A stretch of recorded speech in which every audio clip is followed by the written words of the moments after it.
नमस्कार दोस्तों, स्वागत है एक बार फिर से आपके अपने एजुकेशन चैनल एजुट्यूबर देव पर। तो दोस्तों, आपने इस नई विज्ञप्ति जो आरपीएससी ने जारी की दोस्तों, आरपीएससी एसआई की दोस्तों ये विज्ञप्ति है। एसआई मतलब सब इंस्पेक्टर की ये दोस्तों विज्ञप्ति है। इस विज्ञप्ति के बारे में दोस्तों आपने बहुत सुना होगा, बहुत सारे वीडियोस भी देखे होंगे, लेकिन हम ये वीडियो इतना लेट क्यों लेकर आए हैं, क्यों इतना समय मैंने लगाया, लगभग 24 घंटे जो है वो होने वाले हैं इस विज्ञप्ति को आए हुए। तो दोस्तों, मैं हमेशा से ही थोड़ा वीडियो लेट लेके आता हूँ, क्योंकि मैं हर एक चीज़ को स्वयं बारीकी से समझता हूँ, फिर आपको समझाता हूँ। अब चाहे हम दोस्तों थोड़े से सीनियरिटी में हमारे आपके फ़र्क हो सकता है कि हमें थोड़ी सी ये चीज़ जल्दी समझ आ जाए और थोड़ी सी आप लेट समझ पाएँ अगर आप नए अभ्यर्थी हैं, लेकिन दोस्तों आखिरकार हमें स्वयं ये चीज़ें पहले समझनी पड़ती है। मैं बाकी यूट्यूबर्स की तरह नहीं होना चाहता कि जो फटाफट से वीडियो लेके आए, खुद कुछ नहीं समझे, सारी विज्ञप्ति बस पूरा बोल के बता दिया। तो आप क्या विज्ञप्ति का मौखिक अनुवाद करने आए हैं क्या? क्योंकि दोस्तों ये जो विज्ञप्ति है वो आरपीएससी की वेबसाइट से डाउनलोडेड होती है और वो हर एक अभ्यर्थी के पास है।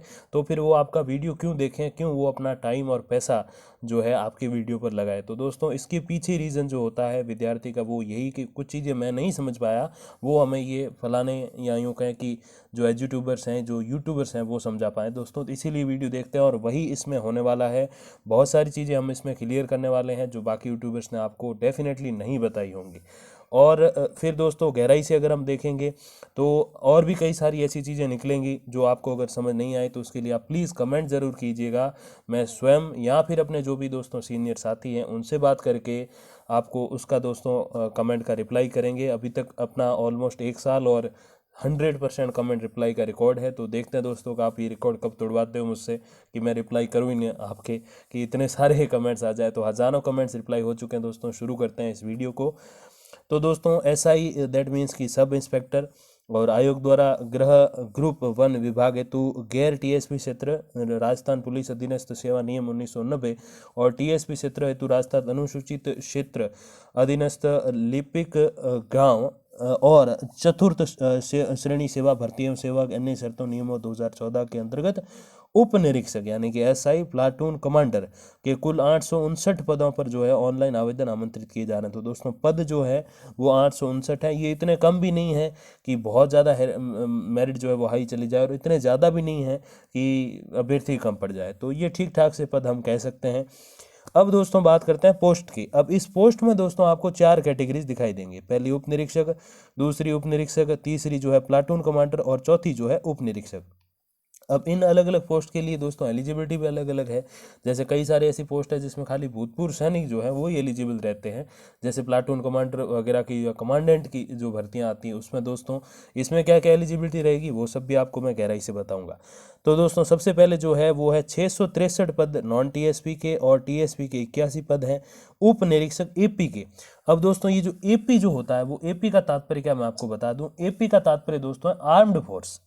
आर्म्ड फोर्स जो नॉर्मल जो पुलिस दोस्तों जो अपनी होती है उसको दोस्तों आर्म्ड पुलिस बोलते हैं, आर्म्ड फोर्स बोलते हैं, स्टेट आर्म्ड पुलिस एसएपी बोलते हैं। यहाँ एपी लिखा है तो राजस्थान का अपने है, तो ये एपी का मतलब आर्म्ड पुलिस। उसके दोस्तों 746 पद है, 663 नॉन टीएसपी के और टीएसपी के 81 पद है। अब दोस्तों अगली जो कैटेगरी है इस वैकेंसी में वो है उप निरीक्षक आईजी। अब दोस्तों आईजी क्या है? आई बी जो है, माफ कीजिएगा, आई बी दोस्तों, आई बी क्या है? आई बी है इंटेलिजेंस ब्यूरो। दोस्तों एक खुफिया तंत्र होता है अपने पुलिस में, जो सारी ऐसी खुफिया जानकारियां जो हैं वो इकट्ठी करता है। होती वो भी पुलिस है, लेकिन वो हमेशा सिविल ड्रेस में रहते हैं, सिविल यूनिफॉर्म में रहते हैं, और वो इतनी आसानी से हम पता नहीं लगा सकते कि पुलिस वाले हैं और कौन है। तो दोस्तों उसके नॉन टीएसपी के लिए 63 और टीएसपी क्षेत्र के लिए 1 पद है। अब टीएसपी क्षेत्र दोस्तों आपको पता है लगभग 8 जिले उस कैटेगरी में हैं, 3 पूरे हैं और 5 के काफ़ी सारे हिस्से उसमें हैं दोस्तों। वो तो मैंने आपको कई सारे कमेंट रिप्लाई में बताया। तो दोस्तों ये हो गया इंटेलिजेंस ब्यूरो यानी कि आईबी। अब दोस्तों अगला जो है वो प्लाटून कमांडर आरएसी। अब ये दोस्तों आरएसी क्या है? आरएसी दोस्तों Rajasthan armed constabulary, Rajasthan armed constabulary जिसको दोस्तों आरएसी बोलते हैं। कई सारे मेरे पिताजी के फ्रेंड्स वगैरह वो इसी से रिटायर्ड हैं और वो आर्मी से भी रिटायर्ड हैं। तो आरएसी मोस्टली जो है उन लोगों को ही शूट करता है। इसमें दोस्तों आरएसी की जो है वो 38 पद है, 38 नॉन टीएसपी के लिए। अब खाली टीएसपी के लिए जो है दोस्तों वो है एमबीसी। अब कई लोग इस एमबीसी का मतलब जो है मोस्ट बैकवर्ड कास्ट जो है वो अति पिछड़ा वर्ग वाली कैटेगरी, तो वो नहीं है। इस एमबीसी का तात्पर्य दोस्तों मेवाड़ भील कॉर्प, मेवाड़ भील कॉर्प इसका नाम है। और ये काफ़ी पुरानी, आई थिंक 150-200 साल पुरानी ये एक फोर्स है जो पहले राजा महाराजाओं के पास होती थी और अब जो है वो सरकार के अंडर होती। तो मैंने सारों का आपका बता दिया।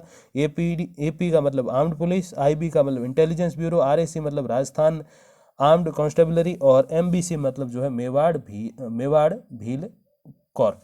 तो दोस्तों ये सारी चीज़ें आपके सामने। अब ये हो गई इन सारी शॉर्ट फॉर्म की फुल फॉर्म, और इन सब के टोटल जो मिला के पद हैं दोस्तों वो हैं आपके कितने, 859। अब अधिकतर अभ्यर्थी किसमें, नॉन टीएसपी वाले में, एपी में, उप निरीक्षक जो आर्म्ड पुलिस जो होती है, नॉर्मल पुलिस उसकी। अब दोस्तों इसमें कुछ महत्वपूर्ण बातें भी हैं, देखिए जरा, कि सभी अभ्यर्थी उक्त चारों शाखाओं के संबंध में अपनी प्राथमिकता क्रम आवश्यक रूप से अंकित करें। तो जो भी जिसमें जो है आपके जो है फॉर्म अप्लाई करेंगे जो अभ्यर्थी, तो वो उसमें आप जब फॉर्म भरें तो उसमें लिख दें। तो ये खाली एसआई की एक भर्ती नहीं है कि सब इंस्पेक्टर की एक भर्ती, ऐसे नहीं है। ये इस एक भर्ती के अंदर भी 4 भाग हैं और इस भाग में से आप किस भाग के लिए अप्लाई कर रहे हैं और किस किस भाग के लिए कौन कौन सी एलिजिबिलिटीज़ रहेगी, योग्यताएँ रहेंगी, वो सारी हम बात करेंगे वीडियो में आगे। लेकिन आप किस भाग के लिए अप्लाई करें तो वो आप प्लीज़ तय कर दीजिएगा पहले ही, ताकि फिर बाद में समस्या नहीं रहे। अब केवल टीएसपी क्षेत्र के निवासी अभ्यर्थी टीएसपी क्षेत्र अथवा गैर टीएसपी क्षेत्र के संबंध में अपनी प्राथमिकता क्रम आवश्यक रूप से अंकित करें। तो जो जिस जगह का निवासी है उन 8 जिलों के है तो आप टीएसपी में भरिए, 8 जिलों के बाहर के तो नॉन टीएसपी भरिएगा। तो ये तो हुई दोस्तों पदों की बातें। अब बढ़ते हैं दोस्तों आगे। आगे देखिए क्या क्या है इसमें। अब सबसे पहले अनिवार्य शैक्षणिक योग्यता है। तो भाई साहब फॉर्म कौन भर सकता है, हमें कितनी जो है वो डिग्रियां चाहिए कि हम फॉर्म अप्लाई करें। तो कोई ज़्यादा बड़ी डिग्री नहीं चाहिए आपको, खाली ग्रेजुएशन चाहिए, यानी कि स्नातक आपका बीए बीएससी बीकॉम होना चाहिए। वो आप जो है उसमें आप आवेदन कर सकते हैं। अब इसमें भी दोस्तों कई सारे जो प्रश्न जो उठते हैं कि सर हमारा तो सेकेंड ईयर कंप्लीट है बट फाइनल ईयर में अभी हैं, एग्ज़ाम नहीं हुए, तो उसकी क्या कहानी है। तो उसकी दोस्तों जैसा हर आरपीएससी की विज्ञप्ति और भर्ती की बात होती है, बिना देखे भी आपको बताया जा सकता है कि साक्षात्कार से पूर्व, या यूँ कहें साक्षात्कार जो पहला दिन है जो साक्षात्कार होगा, क्योंकि इसमें पहले आपके 2 पेपर होंगे, फिर दोस्तों उसके बाद आपके जो है पूरा फिजिकल एफिशिएंसी टेस्ट होगा, पीईटी जिसको बोलते हैं, फिर आपके जो है आगे जाके साक्षात्कार होगा। तो 3 अलग अलग फॉर्मेशन है। जैसे कॉलेज लेक्चरर की बात करते हैं तो पहले 3 एग्ज़ाम होते हैं, फिर आपका साक्षात्कार जो है होता है। अगर फर्स्ट ग्रेड की बात करें तो आपके 2 एग्ज़ाम होते हैं, उस बेस पे सिलेक्शन होता है। तो ये सारी प्रक्रिया रहती है। तो इसमें प्रक्रिया ये है कि पहले आपका जो 2 परीक्षाएँ होंगी, उसके बाद आपका जो है आपने जो है पीईटी यानी कि फिजिकल एफिशिएंसी टेस्ट होगा, शारीरिक जो आपके मापदंड है वो सारे टेस्ट किए जाएंगे, फिर जो है आपका साक्षात्कार होगा। तो दोस्तों साक्षात्कार का जो पहला दिन है तब तक आपकी जो है वो क्लियर होनी चाहिए, जो भी आपकी डिग्री है बैचलर की, बीए बीएससी बीकॉम, तो ये चीज़ होगी क्लियर। बाकी इस संबंध में कोई कमेंट हो आपका, कोई क्वेश्चन हो, कोई शंका हो तो प्लीज़ कमेंट करिए, नीचे कमेंट बॉक्स आपके लिए खुला है। अब दोस्तों इसमें ये प्रश्न रहता है कि देखो ये जैसे दूसरी शर्त है working knowledge of Hindi written in Devanagari script and knowledge of Rajasthani culture. तो ये तो खैर आपको सामान्य ज्ञान रहता ही है क्योंकि आप बैचलर्स कर चुके हैं, तो जाहिर सी बात ये तो होगा। अब रही दोस्तों जो है रनिंग पे बैंड, तो पे बैंड कितना है, तो ग्रेड पे तो रहेगा 4200 रुपये का। और जो पे के बारे में यहाँ स्पष्ट नहीं लिखा, जैसे कॉलेज लेक्चरर लिखा रहता है कि साहब 28,000 40,000 ऐसे जो पेमेंट होती है लिखी रहती है। हम अगर बात करें तो ऑलमोस्ट 40,000 रुपये थे लिखे हुए, तो 40,000 की शानदार पेमेंट थी। इसमें पेमेंट के बारे में स्पष्ट नहीं है, लेकिन इससे हम लगा सकते हैं कि पे मैट्रिक्स लेवल सेकंड जो अपना राजस्थान सरकार का है उसकी अगर नियमावली देखेंगे तो उसमें आसानी समझ आ जाएगा कितना पेमेंट इसका होता है। आजकल के समय वैसे ही सरकारी नौकरी महत्व रखती है, पेमेंट तो खैर अपने आप ही हायर रहती है। अब बात करते हैं दोस्तों आयु सीमा। तो आयु सीमा 1 जनवरी 2022 को यानी कि अगले साल की 1 जनवरी को न्यूनतम 20 साल होनी चाहिए और अधिकतम जो है वो 25 साल होनी चाहिए। अब दोस्तों अधिकतम आयु में छूट, इसमें दोस्तों कई अभ्यर्थियों का प्रश्न ये होता है कि सर जैसे हमारी एज अगर जो है 5 साल ज़्यादा की छूट है तो मेरी तो 1 साल कम पड़ रही है, तो कम में छूट है क्या। तो ये होता है कि हमेशा जो छूट होती है आयु में वो अधिकतम आयु के लिए होती है, न्यूनतम आयु के लिए कभी छूट नहीं होती है। क्यों, न्यूनतम आयु वाला तो आयु तो बढ़नी है वैसे ही, 1 या 2 साल कम रहते हैं तो वो तो बढ़ेंगे, तो अगली भर्ती में आवेदन कर लेना। लेकिन जो ज़्यादा हो चुकी है वो कभी कम नहीं होती, इसीलिए जो छूट जहाँ पे होती है वो हमेशा अधिकतम आयु की ही होती है। तो दोस्तों 1 जनवरी 2022 को आपकी कम से कम 20 साल एज होनी चाहिए और अधिक से अधिक 25 साल। अब जो कम से कम है 20 वो तो हो गई फिक्स। अब अधिक से अधिक जो 25 साल है दोस्तों उसमें जो है कुछ छूट है आपको। सबसे पहली बात कि राजस्थान राज्य के अनुसूचित जाति जनजाति पिछड़ा वर्ग और अति पिछड़ा वर्ग यानी कि SC ST OBC और MBC, इन सब के लिए अधिकतम आयु में कितनी छूट है, 5 साल। यानी कि आप इन चारों कैटेगरी SC ST OBC और MBC से हैं तो आप जो है 25 नहीं 30 साल तक के हैं तो भी आप अप्लाई इसमें कर सकते हैं। कब, 1 जनवरी 2022, अगर उससे पहले 30 साल के हो गए तो नहीं चलेगा भाई साहब। जनरल कैटेगरी के हैं, 1 जनवरी 2022 से पहले अगर आप जो है 30 साल जो है अगर आप हो गए तो फिर आपका नहीं चलेगा, बाद में हो गए तो चल जाएगा। अब दूसरी दोस्तों इसमें शर्त क्या देखिए कि सामान्य वर्ग की महिला और राजस्थान राज्य की आर्थिक रूप से कमजोर वर्ग की जो महिला है उसको जो है इसमें 5 वर्ष की छूट है। अब सामान्य वर्ग की महिला, देखो सामान्य वर्ग के पुरुष को तो कोई छूट नहीं है, जो सामान्य वर्ग की यानी कि जनरल कैटेगरी की जो महिला है उसको, और राजस्थान राज्य की आर्थिक रूप से कमजोर जो EWS इकोनॉमिकल वीकर सेक्शन की जो महिला है उसको 5 जो है सालों की छूट है अधिकतम आयु में। तो पहले जो है SC ST OBC MBC हो गया, अब EWS की जो महिला और जनरल कैटेगरी की महिला उसको जो है 5 साल की आयु में छूट है। अब 10 साल की छूट किसे है? राजस्थान राज्य की अनुसूचित जाति जनजाति पिछड़ा वर्ग और अति पिछड़ा वर्ग की जो महिला है, यानी कि पहले जो बात हुई वो पुरुषों की हुई, अब ये जो महिलाओं की बात हो रही है उनको 10 साल की छूट है। यानी कि SC ST OBC और MBC की महिला है तो उसको 10 साल की छूट, और पुरुष है तो 5 साल की छूट। और जनरल और EWS कैटेगरी का पुरुष है तो कोई छूट नहीं है, और अगर महिला है जनरल कैटेगरी और EWS की तो उसको 5 साल की इसमें छूट दोस्तों है। अब राजस्थान राज्य का आर्थिक रूप से कमजोर वर्ग, इसका सीधा तात्पर्य है कि अगर आप दूसरे राज्य के यार EWS कैटेगरी के तहत मानी जाएंगी तो बिल्कुल भी नहीं, आपको आरक्षण का लाभ नहीं मिलेगा, आप जनरल कैटेगरी के अभ्यर्थी मानी जाएगी। नो मैटर, जैसे मैंने कई सारे कमेंट्स में भी रिप्लाई किया, वीडियोज़ में भी कई बार मैंने बोला है कि सर पूछते भी हैं कई आप लोग कि सर हम दूसरे राज्य से हैं और शादी करके यहाँ के मूल निवासी हो गए हैं, हमारे सारे जो जाति प्रमाण पत्र भी रेडी हैं, तो क्या हम यहाँ के आरक्षण कैटेगरी में आएंगे क्या? तो बिल्कुल नहीं आ सकते आप यहाँ की जनरल कैटेगरी में ही गिने जाओगे, ऐसा कोर्ट का और आदेश भी आगे हम इस पे बात भी करेंगे। दोस्तों भूतपूर्व सैनिकों और रिजर्विस्ट अर्थात जिनका रक्षा सेवा कर्मचारी दल से रिजर्व में ट्रांसफर हो गया हो के लिए अधिकतम आयु सीमा 40 वर्ष होगी। तो 15 साल की सीधी सीधी छूट है किनको? भूतपूर्व सैनिक, जो भूतपूर्व सैनिक होते हैं, मेरे पिताजी भी भूतपूर्व सैनिक हैं, तो उनको जो है अपने जो लगभग 40 साल की एज तक से पहले वो रिटायर हो जाते हैं, क्योंकि 21 साल मैक्सिमम एज होती है और 19-20 साल सर्विस होती है आर्मी की, तो उनको 40 साल तक वो जो है फॉर्म अप्लाई कर सकते हैं, 25-35 वाला उनके रूल नहीं माने होगा। और रिजर्व दोस्तों एक और चीज़ है, रिजर्विस्ट अर्थात रिजर्व दोस्तों कई बार आर्मी में जो है रिजर्व में भी लिए जाते हैं आर्मी में पर्सन, तो उनको रिजर्व में रखा जाता है, अगर ज़रूरत पड़ी तो उनको बुला देते हैं, नहीं तो रिजर्व में घर बैठे होते हैं, उनको पूरी तनख्वाह नहीं मिलती, पेमेंट नहीं मिलता, बट कुछ हिस्सा मिलता है, तो उनके लिए भी जो है आयु सीमा अधिकतम 40 साल रहेगी। इसके अतिरिक्त दोस्तों और भी फायदे होते हैं। कई सारे लोग कहते हैं सर सर्विस कर रहे हैं तो हमें इसका क्या बेनिफिट है, तो जब आप सर्विस कर रहे हैं तो उसका क्या बेनिफिट है, उसका आपको रिप्लाई इस अगले पॉइंट में मिल रहा है। देखिए दोस्तों क्या है कि राजस्थान राज्य सरकार के कारोबार में कार्यरत कर्मचारियों तथा कर्तव्य पालन करते समय शहीद हुए या यूँ कहें मारे गए पुलिस अधिकारियों कर्मचारियों के आश्रितों के लिए अधिकतम आयु में 3 साल की छूट होगी। तो दोस्तों ये जो 3 साल की छूट है ये जो अधिकतम 25 वर्ष वाली जो छूट है उसके साथ ये ऐड होगी। ये अगर आप कोई महिला अभ्यर्थी है तो फिर वो पहले 10 साल वाली छूट लेगी, फिर 3 साल वाली, ऐसे नहीं है, तो इसमें से कोई एक ही छूट आपको जो है मान्य होगी। तो दोस्तों क्या है, राजस्थान राज्य सरकार के कारोबार में कार्यरत मतलब आप कोई एम्प्लॉई हैं, आप टीचर हैं, आप पुलिस में या किसी और विभाग में राजस्थान सरकार के नौकर हैं, सरकारी पेशे में हैं, तो आपको 3 साल की, और प्लस अगर आपके पिताजी या माताजी कोई पुलिस में रहे हैं और वो शहादत को प्राप्त हो गए हैं और आप आश्रित हैं तो भी आपको 3 साल की छूट इसमें प्राप्त होगी। नियुक्त आपात कमीशन प्राप्त अधिकारियों को और लघु सेवा कमीशन प्राप्त अधिकारियों को सेना से नियुक्त होने के पश्चात जब वे आयोग के समक्ष उपस्थित हों, आयु सीमा में समझा जाएगा उन्होंने आयु सीमा पार कर ली हो यदि वे सेना में कमीशन ग्रहण करने के समय आयु सीमा की दृष्टि से पात्र थे।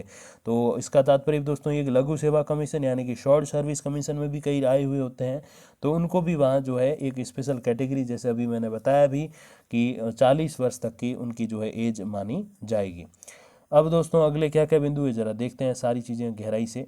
कि सबसे पहली बात, चयन प्रक्रिया क्या रहेगी? अभ्यर्थियों का चयन जो है प्रतियोगी परीक्षा, शारीरिक दक्षता परीक्षा और साक्षात्कार के माध्यम से किया जाएगा। अब सारे जो हैं वो आपके कितने कितने अंकों के होंगे, मतलब जो प्रतियोगी परीक्षा वो कितने अंकों की होगी, शारीरिक दक्षता परीक्षा यानी कि फिजिकल एफिशिएंसी टेस्ट वो कितने अंकों का होगा, पीईटी, और साक्षात्कार कितने अंकों का होगा, इन सब के बारे में वीडियो में आगे हम बात करेंगे। फिलहाल देखते हैं परीक्षा का माह और जो स्थान वो है क्या है। तो परीक्षा स्थान और तिथि के संबंध में यथासमय सूचित कर दिया जाएगा। तो अभी एग्जाम डेट नहीं आई है, कई बार पहले घोषित होती है लेकिन इसमें अभी ऐसा नहीं है, कोरोना के मैटर भी हैं। परीक्षा योजना और पाठ्यक्रम क्या है, तो ऑनलाइन और ऑफलाइन दोनों में से किसी में भी हो सकती है, तो अभी फिक्स नहीं है। जैसे असिस्टेंट प्रोफेसर में भी यही रखा उन्होंने कि ऑनलाइन ऑफलाइन हम चाहे जैसे ले सकते हैं। सभी प्रश्न वस्तुनिष्ठ होंगे, तो जैसे जो RS प्री IS प्री जो होती है, जैसे एग्जाम अब बस 4 ऑप्शन होते हैं, तो वैसे होगा, इसमें कोई लिखित एग्जाम नहीं होने वाला।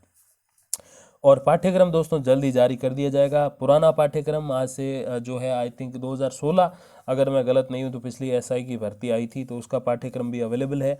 मैं आपको जल्दी आपको उपलब्ध करवा दूंगा, अगर आप कहोगे तो कमेंट्स में भी आपको उसका लिंक भी दे दूंगा। अब दोस्तों आवेदन की अवधि, यानी कि आप फॉर्म कब से कब तक भर सकते हो, तो आवेदन आपके शुरू हो रहे हैं 9 फरवरी से। 9 फरवरी से दोस्तों आवेदन शुरू हो रहे हैं, और अंतिम तिथि आवेदन की है वो है 10 मार्च 2021 रात को 12 बजे तक। तो लगभग 1 महीना आपके फॉर्म चलेंगे। SSO ID आपको याद रखनी है। अगर SSO ID भूल गए हैं तो कोई बात नहीं, मोबाइल के ऊपर आपके मैसेज आ जाएगा फॉरगॉट SSO ID का, और नया पासवर्ड ID आप बना लीजिए, कोई प्रॉब्लम उसमें नहीं है। अब एक और महत्वपूर्ण बात यह है कि आवेदक को ऑनलाइन आवेदन करने के पश्चात आवेदन पत्र क्रमांक, यानी कि एप्लीकेशन फॉर्म आवश्यक रूप से जो है प्राप्त करना होगा। यदि आवेदन पत्र क्रमांक अंकित या प्राप्त नहीं हुआ है, तो इसका अर्थ ये है कि उसका आवेदन पत्र जमा नहीं हुआ। तो आवेदन पत्र के प्रीव्यू को अच्छे से देख लें और कोई भी गलती उसमें नहीं रखें।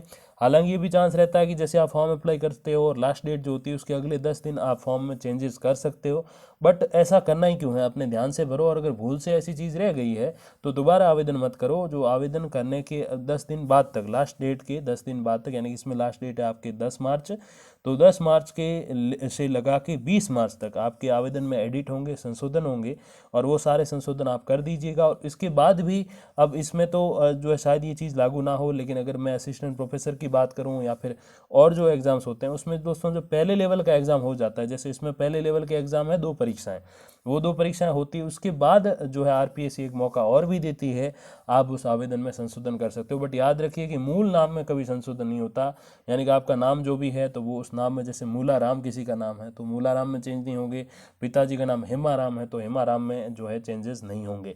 हाँ, थोड़ी वर्तनी आप हेमा का HEMA भी हेमा होता है, HEMAA भी हेमा होता है, तो उसमें थोड़ा चेंज कर लीजिए। बट कोई ऐसा बिल्कुल ही हेमाराम से हेमा सिंह कर दो तो ऐसे नहीं हो सकता। तो ये थोड़ा सा आप इसमें ध्यान रखिएगा। बाकी आपका कोई क्वेश्चन हो फॉर्म के एडिटेशन के संबंधित तो प्लीज़ मुझे कमेंट में बता दीजिएगा। अब दोस्तों अभ्यर्थी ऑनलाइन आवेदन भरने के पश्चात आवेदन पत्र और परीक्षा शुल्क रसीद की हार्ड कॉपी अपने पास रखें। अब ये हार्ड कॉपी क्या होती है, जो कागज़ पे आप प्रिंट करके लेते हो उसको हार्ड कॉपी कहते हैं। तो बिल्कुल नए अभ्यर्थी उनके लिए ये चीज़ बताने योग्य थी। अब अगली दोस्तों जानकारी तरफ बढ़ते हैं, तो उसमें जैसे मैंने अभी आपको बताया 1 मिनट पहले कि आवेदन की अवधि के दौरान और आवेदन पत्र की अंतिम तिथि के पश्चात 10 दिवस के भीतर निर्धारित शुल्क 300 रुपये देकर आप इसमें चेंजेस कर सकते हो। तो जब तक आवेदन चालू है, यानी कि 10 मार्च तक, तो तब तक तो चेंजेस हो ही सकते हैं। अपना फॉर्म एडिट कर लो मन चाहे जितनी बार, बट उसके बाद जब भी आप संशोधन करोगे या उसके दौरान भी करोगे तो उसमें पैसे लगेंगे, 300 रुपये देने पड़ेंगे, तभी आपके इसमें संशोधन हो पाएगा। ऑनलाइन संशोधन के तहत आवेदन के नाम में संशोधन नहीं किया जा सकता, जैसे मैंने आपको पहले भी बताया। अब दोस्तों अगली जो है परिस्थिति क्या है, देखिए जरा इसमें कि उन्हें अगले चरण की परिणाम घोषणा की तिथि तक इस श्रेणी का लाभ दे होगा।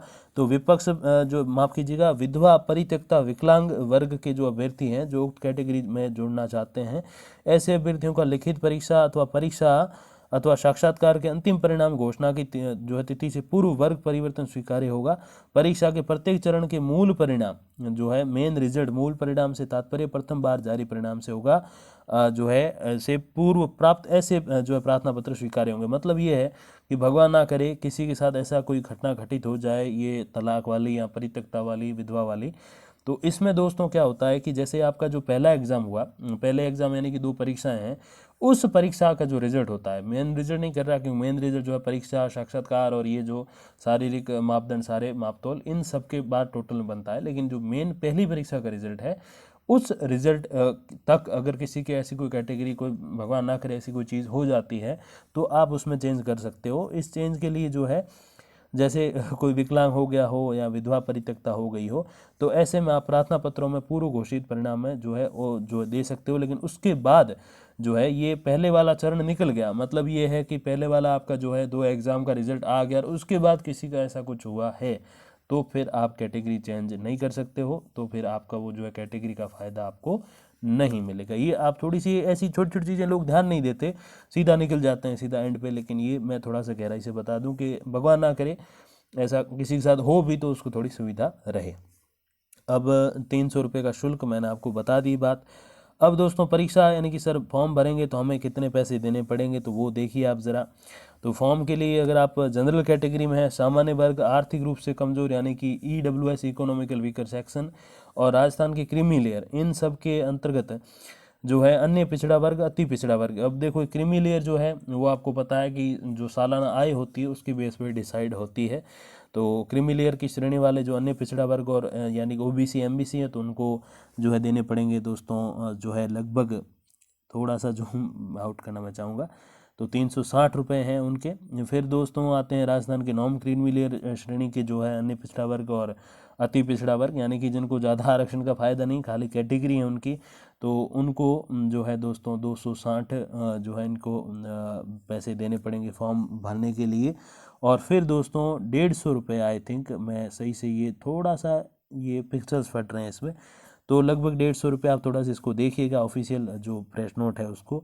तो इतने आपके जो है 2.5 लाख से कम आय वाले जो हैं अनुसूचित जाति जनजाति और जिनकी पारिवारिक आय 2.5 लाख से कम है, यानी कि जो EWS वाले जो हैं उनकी बात हो रही है।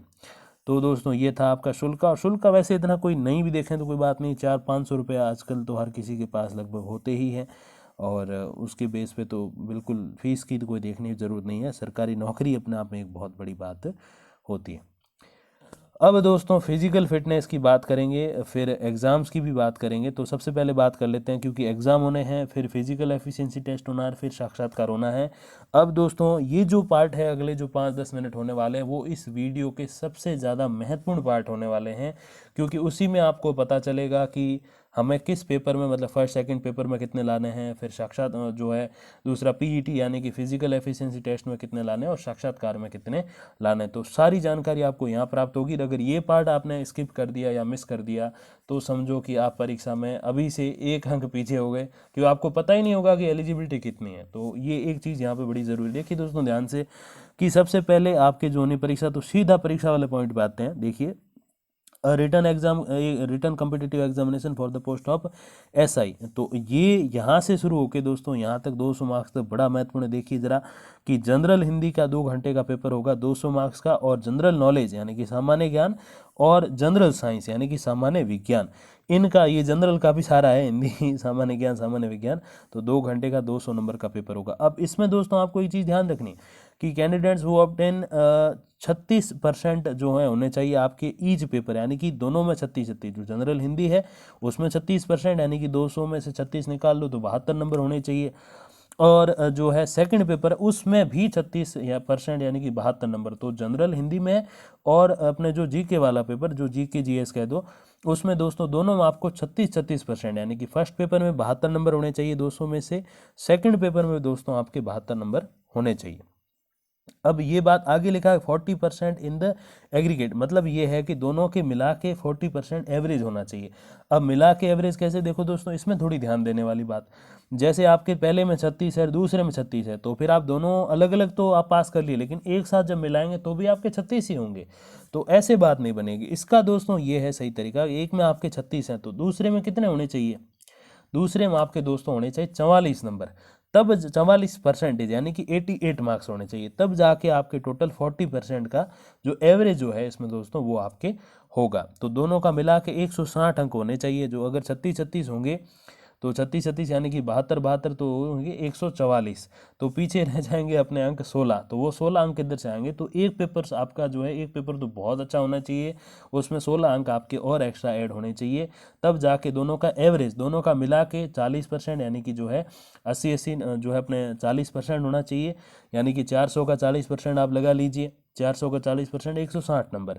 और अलग अलग दोस्तों के कम से कम 36%, ऐसे नहीं कि आपने एक में बना लिए पूरे, दूसरे में आपके 20%, ऐसे भी नहीं होना चाहिए। और दोनों में 36-36 भी नहीं होने चाहिए, क्योंकि दोनों में 36 होंगे तो फिर 36% ही एवरेज रहेगा। तो एक में आपके 44% हो, एक में 36% हो, ये सही मापदंड है। शॉर्ट एंड स्वीट में एक पेपर में कम से कम 36 और एक दूसरे पेपर में कम से कम 44 मार्क्स होने चाहिए। 44% से मेरा मतलब है कि इसे डबल आप लगा लीजिए मार्क्स, क्योंकि 200-200 नंबरों के पेपर है। तो ऐसे करके सारी कहानी आपके होने वाली है। थोड़ी गहराई से मैं बात बता रहा हूँ, शायद 5 मिनट में आपकी ज़्यादा भी ले लूँ इसमें। अब दोस्तों आगे क्या देखिए कि the commission shall send the list of such successful candidates up to 20 times the number of vacancy. तो जितनी वैकेंसी है तो 800-900 वैकेंसी है, तो लगभग 3 से 4 जो है 800-900 वैकेंसी। तो दोस्तों आप इससे लगा लीजिए 8 का जो लगभग 15-16 हज़ार अभ्यर्थियों को इसमें पेपर्स वाले मैटर में पास किया जा सकता है। ज़्यादा से ज़्यादा, कम भी कर सकती है आरपीएससी, बट इतना कर सकती है। तो 900 लगभग समझो, और 900 का ये हो गया लगभग 17-18 हज़ार अभ्यर्थी जो है इसमें पास किए जा सकते हैं। तो इतने नंबर तो होने चाहिए कम से कम, तभी आप इसमें जो आगे बढ़ोगे। अब आगे जो है आपका फिजिकल एफिशिएंसी टेस्ट, शारीरिक जो मापदंड है वो क्या है, और उसके आगे साक्षात्कार, इन सब में मिनिमम मार्क्स क्या है उसके बारे में बात करने वाले हैं। Provide the relaxation up to 5 marks will be available in to candidates belong to the scheduled caste and scheduled tribes in each paper and in the aggregate। तो scheduled caste और scheduled tribe यानी कि SC/ST की जो अभ्यर्थी है उनको 5% का इसमें फ़ायदा हो जाएगा। अब इसमें भी दोस्तों एक बात ध्यान देने वाली ये है, देखिए ज़रा, कि जिन्होंने जो एज का फ़ायदा ले लिया है तो यहाँ उनको पेपर में फ़ायदा नहीं मिलेगा, और अगर एज का फ़ायदा उन्होंने नहीं लिया है यानी कि वो एज उनकी उसके अंदर ही है जितनी बताई थी मैंने, तो फिर उनको यहाँ 5% का फ़ायदा मिल सकता है। Candidates who are declared successful in the written examination shall be required to appear before a physical efficiency board, तो पीईटी जिसको बोलते हैं, फॉर फिजिकल एफिशिएंसी टेस्ट, जो पीईटी जो मैंने बताया। The physical efficiency test would be जो है director general of police to adjust suitability for the candidate, तो उसमें वो सारा वो मापदंड रख सकते हैं। और दोस्तों यहाँ एक महत्वपूर्ण बात है, देखिए ज़रा, सारा अब मैं पढ़ूंगा तो फिर आपका और समझ आएगा, तो थोड़ा सा मैं शॉर्ट में बता रहा हूँ सीधा। तो the physical efficiency test shall carry 100 marks and the candidates who score 50% marks. अब दोस्तों यहाँ महत्वपूर्ण बात है कि जैसे आपके इन पेपर्स में मैंने बताया कि एक पेपर में 36% और दूसरे पेपर में आपके जो है वो 44% होने चाहिए, तब जाके 40% एवरेज बनेगा, आप इन दोनों पेपर से निकलोगे। अब आगे दोस्तों आपका जो होगा वो होगा फिजिकल एफिशिएंसी टेस्ट, जो शारीरिक जो मापदंड होंगे उसमें आपको 100 में से 50% बनाने ज़रूरी हैं, तो वहाँ वो पासिंग मार्क्स हैं। ऐसे नहीं कि आपके पेपर दोनों बहुत अच्छे निकल जाएं, आप सोचो वहाँ 100 में से 10-20 नंबर भी आ जाएंगे चल जाएगा, ऐसा नहीं होगा। 100 में से 50% वहाँ भी मिनिमम स्कोर करने ज़रूरी, जैसे इन दो पेपर्स में अलग अलग 36 और 44% स्कोर करने ज़रूरी है मिनिमम, ठीक वैसे ही फिजिकल एफिशिएंसी टेस्ट में आपको 100 में से 50% स्कोर करने जरूरी। अब दोस्तों आगे साक्षात्कार में भी क्या मिनिमम जो अंकों की क्वालिफिकेशन है, जो जरूरी है, आवश्यकता है, वो भी हम बताएंगे आगे, आप वीडियो के एंड तक जरूर देखिएगा। तो दोस्तों ये सारी बातें। अब इसमें एक और चीज़ है, तो जैसे मैंने आपको बताया कि देखो दोस्तों, the commission shall not recommend candidates who have secured less than 36% marks in interview and 45% marks in aggregate. अब इसमें दोस्तों आपका जो इंटरव्यू है, देखिए जरा, the aptitude test and interview of the candidates qualifying physical efficiency test shall carry 50 marks, तो 50 नंबरों का होगा इंटरव्यू। तो दोस्तों सबसे पहली बात, दो पेपर 200-200 400 नंबरों के, फिर आपका जो है जो फिजिकल जो एफिशिएंसी टेस्ट है वो 100 नंबर का ही हो गया, 500 और 50 नंबर का होगा आपका साक्षात्कार कह दो या एप्टीट्यूड टेस्ट इंटरव्यू कह दो, तो वो टोटल 550 नंबरों में से आपके मेरिट बनेगी। कई सारे अभ्यर्थी डेफिनेटली प्रश्न पूछेंगे कि सर टोटल कितने अंकों में से मेरिट बनेगी, तो 550 में से बनेगी। अब 550 में से सबसे पहली बात 36% आपके पहले में होने चाहिए, दूसरे में होने चाहिए 44%, तो ये दो हो गई चीज़ें। फिर 100 में से कितने लाना है फिजिकल एफिशिएंसी टेस्ट में, तो 50 लाने हैं।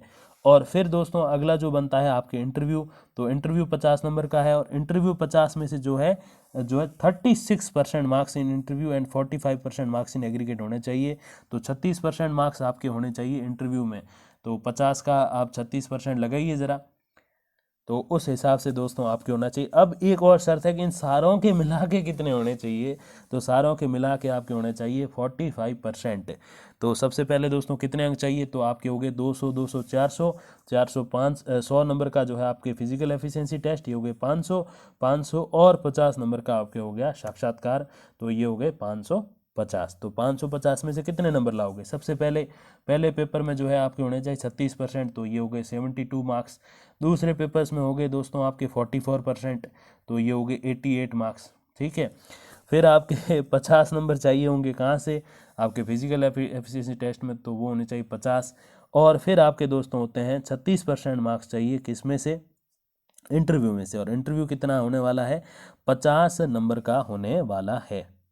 तो दोस्तों 50 का हो गया आपके लगभग जो है 18 नंबर, तो ये हो गए 228। तो 500 में से 228 नंबर जिनके होंगे उनको दोस्तों मौका मिलेगा यहाँ पे एसआई भर्ती में सफल अभ्यर्थी के रूप में चयनित किए जाने का। हालांकि वहाँ से ऐसा नहीं कि सिलेक्शन इतने बनाओगे तो आपके पक्के हो जाएंगे, सिलेक्शन पक्का नहीं होगा, लेकिन एक एवरेज जो अगर हम माने तो 500 में से आपके 250 नंबर, अगर सीधी सीधी बात करें, वो कहते हैं ना कि राउंड ऑफ कर देते हैं, तो राउंड ऑफ अगर हम बात करने जाएंगे दोस्तों तो 250 नंबर, 218 नंबर आपके होने चाहिए।